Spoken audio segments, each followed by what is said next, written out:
চারপাশে তাকালেই আমরা দেখতে পাই এক অদ্ভুত প্রতিযোগিতা।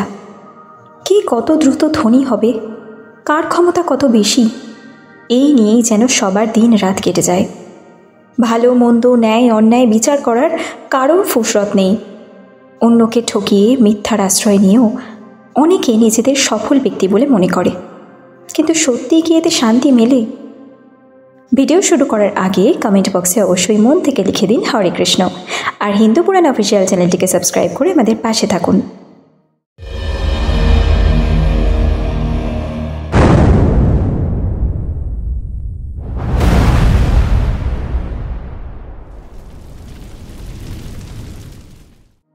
আমাদের ধর্মশাস্ত্রে শ্রীমদ্ ভগবদ গীতায় শ্রীকৃষ্ণ এই বিষয়ে আমাদের গভীর জ্ঞান প্রদান করেছেন।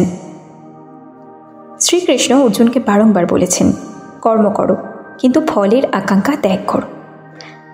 এর গূঢ় অর্থটা কি? এর অর্থ হলো, আমরা যখন কোনো কাজ করি তখন তার ফল কি হবে সেটা নিয়ে আমরা অতিরিক্ত চিন্তা করি, আর সেই চিন্তা কখনোই করা উচিত নয়।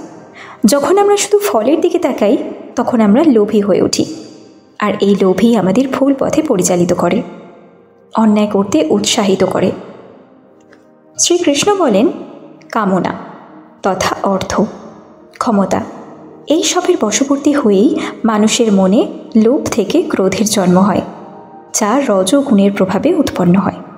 আর এটাই মানুষকে পাপ কার্যে প্রবৃত্ত করে, আর এটাই মানুষের সবচেয়ে বড় শত্রু। যখন আমরা শুধু অর্থ বা ক্ষমতার পেছনে ছুটি তখন আমাদের মধ্যে হিংসা, দেশ আর অহংকার জন্ম নেয়। আমরা ভুলে যাই যে এই জীবনের আসল উদ্দেশ্য আত্ম উপলব্ধি এবং অন্যের কল্যাণ করা। আমরা যখন অন্যের সাথে রেষারেষি করি বা কাউকে বোকা বানিয়ে ওপরে ওঠার চেষ্টা করি তখন আমরা আসলে নিজেদেরই ক্ষতি করি। শ্রীকৃষ্ণ বলেছেন, যে মূঢ় আত্মা অহংকারের বশবর্তী হয়ে নিজেকে কর্তা বলে দাবি করে তার সেই বুদ্ধি মিথ্যা, আর সেই মিথ্যাচারী। অর্থ বা পদ সাময়িক আনন্দ হয়তো দিতে পারে, কিন্তু তা চিরস্থায়ী সুখ প্রদান করতে পারে না। প্রকৃত সুখ আসে আত্মতৃপ্তি থেকে, নিজের ভেতরের প্রশান্তি থেকে। তাহলে আমাদের ঠিক কী করা উচিত? শ্রীকৃষ্ণের বাণী আমাদের সর্বদা শেখায়, নিজের কর্তব্য পালন করো সততার সাথে, নিষ্ঠার সাথে। ফলের চিন্তা ঈশ্বরের ওপর ছেড়ে দাও। অন্যের সাথে প্রতিযোগিতা না করে নিজের উন্নতির দিকে মনোযোগ প্রদান করো। মনে রাখা উচিত, জীবনের মূল উদ্দেশ্য হল প্রেম, করুণা আর সেবার মাধ্যমে আত্মাকে উন্নত করা। অর্থ উপার্জন খারাপ নয়, কিন্তু অর্থের প্রতি অতিরিক্ত আসক্তি আমাদের পতনের মূল কারণ হয়ে ওঠে। তাই আসুন আমরা শ্রীকৃষ্ণের এই মহৎ বাণীগুলো সর্বদা স্মরণে রাখি, আর আমাদের জীবনকে আরও অর্থপূর্ণ করে তুলি। অন্যদের সাথে রেষারেষি ছেড়ে নিজেদের ভেতরের শান্তি আর প্রকৃত সুখ খুঁজে বের করি। কমেন্ট বক্সে মন থেকে লিখে দিন হরে কৃষ্ণ।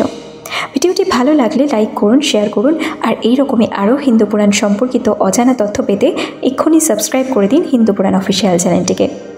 আজকের মতো ভিডিওটি এখানেই শেষ করছি। দেখা হবে খুব শীঘ্রই পরবর্তী নতুন ভিডিওর সাথে। ততক্ষণের জন্য গুড বাই। হরে কৃষ্ণ।